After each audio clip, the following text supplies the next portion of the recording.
कि एक हॉस्पिटल के अंदर ऑपरेशन थिएटर का माहौल क्या होता है और वहाँ कौन-कौन सी स्पेशलिटी अवेलेबल होती देखें जी, जो हमारा एक थिएटर का एक कॉम्प्लेक्स होता है, ये आप ऐसे समझ लें कि जैसे जब आप मस्जिद के अंदर दाखिल होते हैं तो आप एक डेकोरम को फॉलो करते हैं, सर? ठीक है? आपके कपड़े साफ होने चाहिए, आपने जूते एक हद से बाहर उतारने होते हैं, उसके बाद आप जूते लेके अंदर नहीं जाते हैं। तो इसी तरह हम भी करते हैं, हमारे अंदर के स्लीपर्स चेंज होते हैं, अंदर जाते ही हम थिएटर का स्क्रब करते हैं, थिएटर के कपड़े पहनते हैं।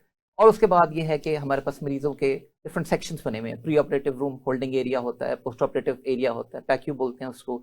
इसके अलावा डिपेंडिंग अपॉन दी फैसिलिटीज, जैसे हमारे पास 6 स्टेटस के स्वीट हैं, कुछ अस्पतालों में 4 और ओटीज के स्वीट होते हैं।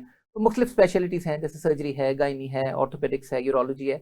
हम उनके मरीजों को लेते हैं, उनकी प्री ऑपरेटिव असेसमेंट पहले होती है, फिर उनकी दोबारा से short assessment pre operative rooms में होती है, फाइनली उनको थिएटर में लेके जाया जाता है। और थिएटर के अंदर, जैसे इस कमरे के अंदर हम बैठे हुए हैं, तो यहाँ पे बहुत सारा इक्विपमेंट होता है, गैजेट्स होते हैं, सर्जिकल इंस्ट्रूमेंट्स होते हैं। और फिर मरीज को पहले हम एक सहूलत से उसको कुछ एंजियोलिसिस दे के उसके बाद हम मरीजों को सुलाते हैं, बेहोश करते हैं, फाइनली उनकी सर्जरी होती है, उनके पेन का ख्याल रखा जाता है।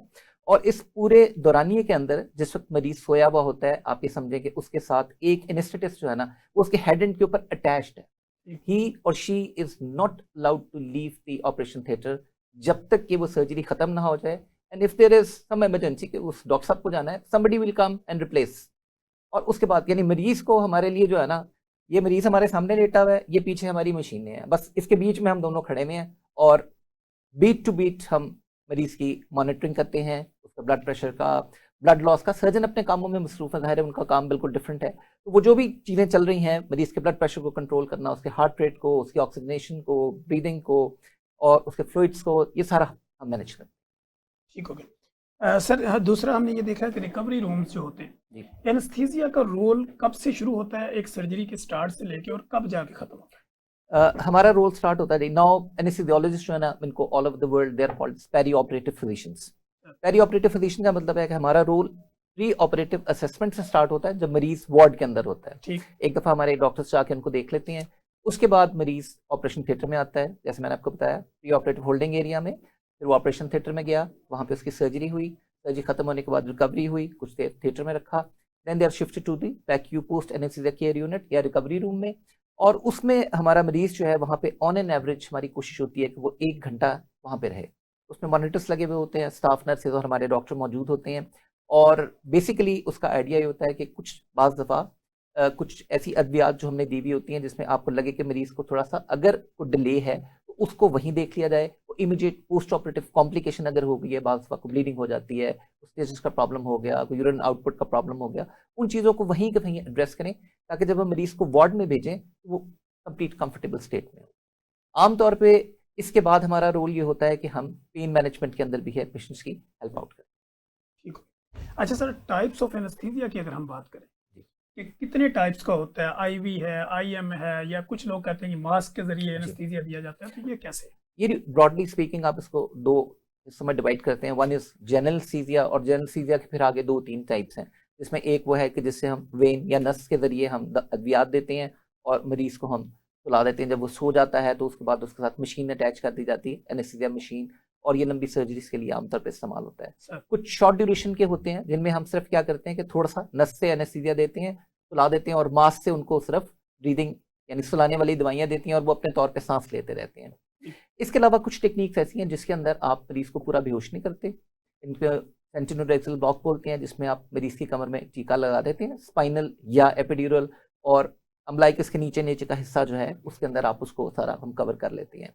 फिर इसके अलावा कुछ पेरिफेरल नर्व ब्लॉक्स हैं, जिसके अंदर हम नर्व्स को आइसोलेटेड अल्ट्रासाउंड गाइडेड हम उनको ब्लॉक कर देते हैं, और मरीज का जागते हुए ऑपरेशन जो है करा दिया जाता है। आजकल ये टेक्निक बहुत ज़्यादा पॉपुलर है। इसका फ़ायदा ये है कि इसमें जो कॉस्ट इफेक्टिवनेस है वो बहुत इंपॉर्टेंट है।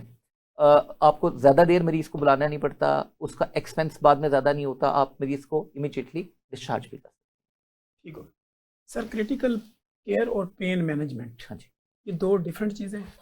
बिल्कुल जी। Critical care is entirely different और पेन मैनेजमेंट एक बिल्कुल डिफरेंट डिसिप्लिन है। सर, ये एक ब्रॉडर एम्ब्रेला है एनेस्थीसिया की, जिसके अंदर anaesthesia, pain management, critical care, अब कार्डियक एनेस्थीसिया, स्पेशलिटी और पीडियाट्रिक एनेस्थीसिया, तो ये बढ़ती चली जा रही है। अगर हम क्रिटिकल केयर को डिफाइन करें या इसको प्रॉपर लोगों को समझाएं तो कैसे सर?